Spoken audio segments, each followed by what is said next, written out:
क्या कल्कि अवतार का जन्म इस दुनिया में हो चुका है? जी हाँ, वही कल्कि अवतार जो कलयुग के अंत में जन्म लेने वाले थे। लेकिन अभी तो कलयुग खत्म होने में 4,26,000 साल बाकी हैं। तो इस हिसाब से अगर देखा जाए तो कल्कि अवतार के जन्म लेने में अभी काफी टाइम है। लेकिन मनुस्मृति तो कुछ और ही कहती है। इसके अनुसार कलयुग वर्तमान समय में समाप्त हो चुका है। वैसे तो कलयुग की आयु मनुस्मृति के आधार पर भी 4,32,000 साल ही मानी जाती है। लेकिन इंसानों ने इतने ज्यादा पाप करने शुरू कर दिए हैं जिसकी वजह से कलयुग की जो आयु है वो 4800 साल ही रह गई है। और अगर कैलकुलेशंस के मुताबिक देखा जाए तो कलयुग को शुरू हुए 5,000 साल बीत चुके हैं। इसका मतलब कलयुग 200 साल पहले ही खत्म हो चुका है। यही बात सदगुरु भी कहते हैं। सदगुरु के हिसाब से कलयुग खत्म हो चुका है और अभी हम लोग द्वापर युग में जी रहे हैं। लेकिन भैया आसपास ये जो घटनाएं हो रही है ना, जितना भ्रष्टाचार बढ़ रहा है, जितना पाप हो रहा है, पशु पक्षियों पर जिस प्रकार से अत्याचार हो रहा है, उसे देखकर तो मुझे कहीं से नहीं लगता कि कलयुग खत्म हो गया है। तो आज के इस वीडियो में हम इसी मुद्दे पर बात करने वाले हैं। हम जानेंगे कि क्या कलयुग वाकई में खत्म हो चुका है, और अगर नहीं हुआ है तो ये कब खत्म होगा, कल्कि अवतार क्या है और ये कब और कहां जन्म लेने वाले हैं, कल्कि अवतार वाकई में देवता के अवतार है या फिर ये एक आर्टिफिशियल इंटेलिजेंस वाला ऐसा रोबोट है जो धरती से इंसानों का ही सर्वनाश कर देगा। तो आज तक आपने कल्कि अवतार और कलयुग से रिलेटेड यूट्यूब पर जितने भी वीडियोस देखे होंगे उन सबसे ज्यादा डीप में इंफॉर्मेशन आपको मिलेगी आज के इस वीडियो में। और हाँ, मजा भी आएगा। आप खुद सोचोगे गौरव भाई इन सब चीजों के बारे में हमने इस नजरिए से तो कभी सोचा ही नहीं। यार बस आई थिंक इतना इंट्रो काफी है। तो बिना किसी देरी के शुरू करते हैं आज का तगड़ा वीडियो।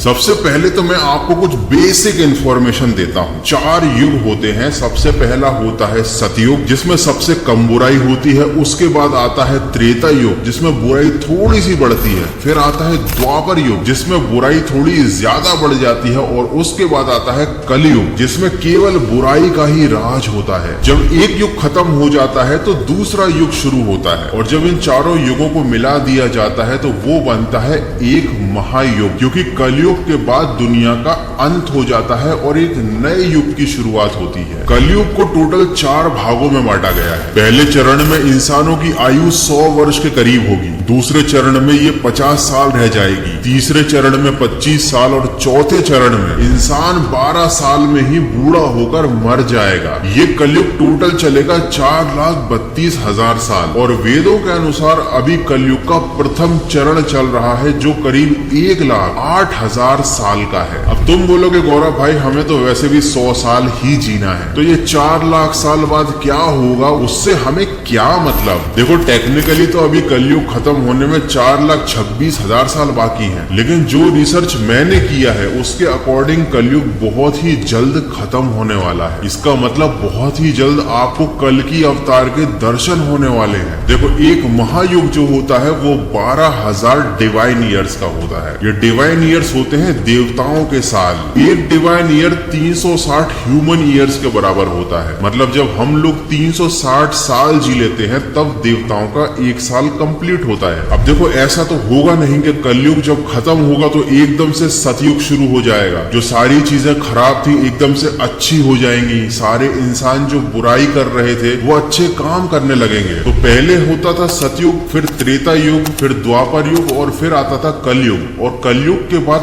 फिर से कलयुग आएगा और उस कलयुग के अंत में शुरू होगा द्वापर युग। और द्वापर युग के बाद आएगा त्रेता युग और फिर उसके बाद आएगा सतयुग। मतलब ये सारी चीज रिवर्स में रिपीट होगी। और इस पूरे युग को निकलने में फिर से 12,000 साल लगेंगे। मतलब ये जो पूरा सर्किल है कलयुग से लेके सतयुग तक का ये होगा करीब 24,000 डिवाइन ईयर्स का। अब मैं आपको एक साइंटिफिक और मजेदार फैक्ट बताता हूँ। हमारी धरती का जो एक्सिस है, जो टिल्ट एक्सिस है, धरती जो थोड़ी सी झुकी हुई है उसका जो एक्सिस बनता है, जो इमेजिनरी होता है, वो 24,000 साल में अपना एक पूरा साइकिल कंप्लीट करके उसी जगह पर वापस आता है। मतलब ये एक्सिस एक इनविजिबल सर्किल बनाता है जो 24,000 साल में जहां से शुरू हुआ था वापस वहीं पर आ जाता है। अब देखो ये तो एक कोइंसिडेंस की बात है। तो अगर मैं डिवाइन ईयर्स को ह्यूमन ईयर्स मान लूं, मतलब जो देवताओं का साल है वही इंसानों का साल है, तो इसका मतलब धरती 24,000 साल में अपने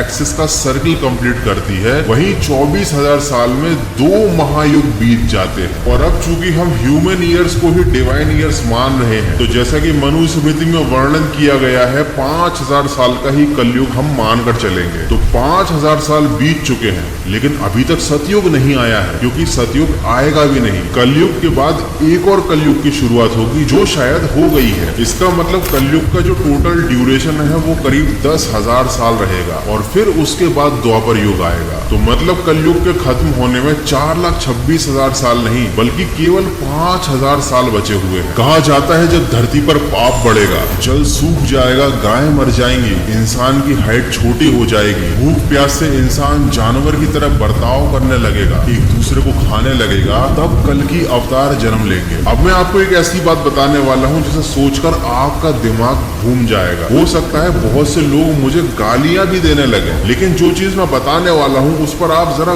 गौर कीजिए। जब भी ईश्वर धरती पर अवतार लेते हैं तो वो बुरे लोगों को मारते हैं ताकि बाकी बचे हुए अच्छे लोगों की रक्षा की जा सके। तो पुराने जमाने में 1 या 2 बुरे लोग होते थे जो पूरी जनता को परेशान कर रखते थे। भगवान आते थे धरती पर, अवतार लेते थे और उस बुरे इंसान को मार देते थे।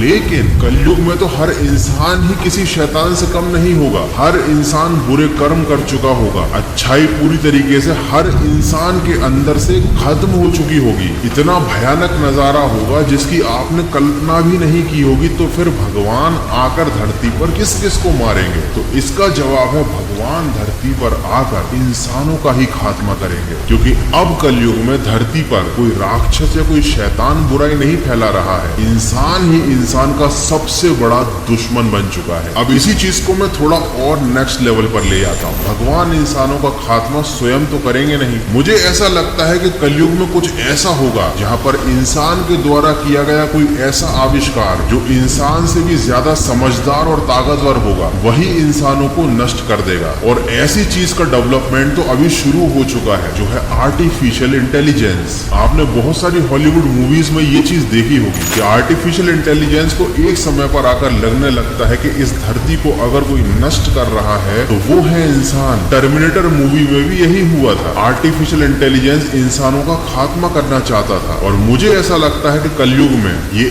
एआई और इससे बने रोबोट्स ही इंसानों को खत्म करेंगे, क्योंकि उनका इंटेलिजेंस समझ जाएगा कि सारी मुसीबत की जड़, सारी बुराइयों की जड़ इंसान ही है। प्रकृति और जानवरों को नुकसान पहुंचाने वाले भी इंसान ही है। और जिस दिन आर्टिफिशियल इंटेलिजेंस को ये बात समझ में आ गई कि इंसान की इतनी औकात नहीं है कि ये हम पर राज कर पाए, उस दिन AI will take over the world. यही होगा शायद से इंसानों के इस दुनिया पर साम्राज्य का अंत, जहाँ पर इंसान अपनी बुराइयों की सीमाओं को पार कर चुका होगा। तब उसी का बनाया आविष्कार शायद ईश्वर के अवतार के रूप में इंसानों का सफाया कर देगा। देखो बहुत से लोग कहेंगे गौरव भाई तुम हमेशा धर्म की बात को विज्ञान से ले जाकर जोड़ देते हो, और मैं मानता हूँ इस बात को कि मैं हमेशा ऐसा करता हूँ, लेकिन ऐसा मैं जानबूझकर नहीं करता। जब भी मैं किसी भी टॉपिक पर स्टडी करता हूँ, रिसर्च करता हूँ, तो सारी बातें घूम फिर कर कंक्लूजन निकलता है कि हर चीज विज्ञान से जुड़ी हुई है। और अब मैं आपको एक ऐसी बात बताने वाला हूँ जिसे सुनकर शायद आपके भी होश उड़ जाए। कलयुग का मतलब क्या होता है? कली का युग। कली क्या है? अगर आप धर्म ग्रंथों के बारे में बात करेंगे तो इसे एक राक्षस बताया गया है। अगर आप कल की अवतार के कल की शब्द का मतलब सर्च करेंगे तो भी आपको इंटरनेट पर कोई खास जानकारी नहीं मिलेगी। लेकिन अगर मैं आपसे कहूँ कि इन दोनों शब्दों का, कलयुग का और कल्कि का,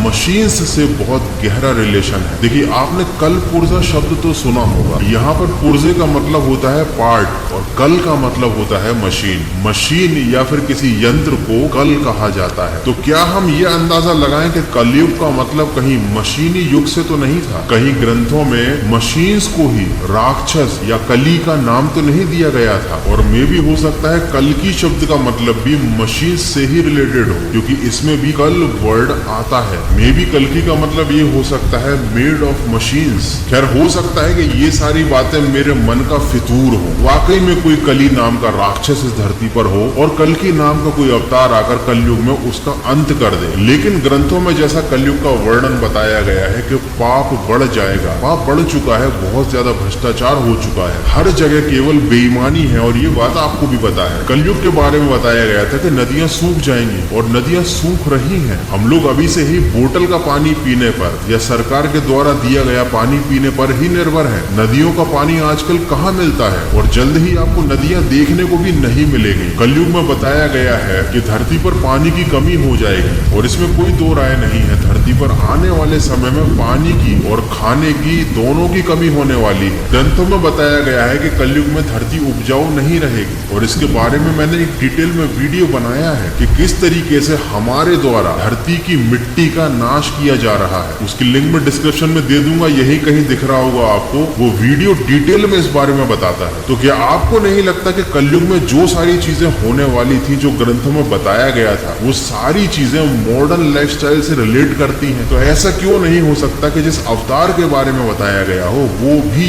मॉडर्न लाइफ से ही रिलेट करता हो? हमारे द्वारा किया गया आविष्कार हमें हमारे ही कर्मों की सजा देगा और यही तो विधि का विधान है। ऐसा ही तो होता है ईश्वर का न्याय कि जब इंसान खुद ही अपने पैरों पर कुल्हाड़ी मारता है। आज नहीं तो आज से 10 या 20 साल बाद आपको इस बात का एहसास होगा कि इंसान ने आर्टिफिशियल इंटेलिजेंस नाम की ये खोज करके अपने आने वाले भविष्य के लिए कितनी बड़ी मुसीबत खड़ी कर ली है। हालांकि हो सकता है आज लोग मेरे इस स्टेटमेंट का मजाक उड़ाएं, लेकिन कल यही लोग इसी बात को अप्रिशिएट करेंगे। खैर, भगवान अवतार इंसान के रूप में ले या किसी मशीन के रूप में, मैं तो चाहता हूं कि भगवान जल्दी से जल्दी इस धरती पर आएं और बचे हुए अच्छे लोगों की रक्षा करें और इन बुरे लोगों का नाश करें, क्योंकि आज के समय में भी बुराई हद से ज्यादा फैल चुकी है। यार बस आज के वीडियो में इतना ही। आई होप कि आपको इस वीडियो में दी गई इन्फॉर्मेशन अच्छी लगी होगी। जो मैं आपको समझाना चाहता था वो आपको समझ आया होगा। और जब तक कल्कि अवतार जन्म नहीं लेते तब तक कोशिश करेंगे आप और हम मिलकर आसपास की बुराई को खत्म करें।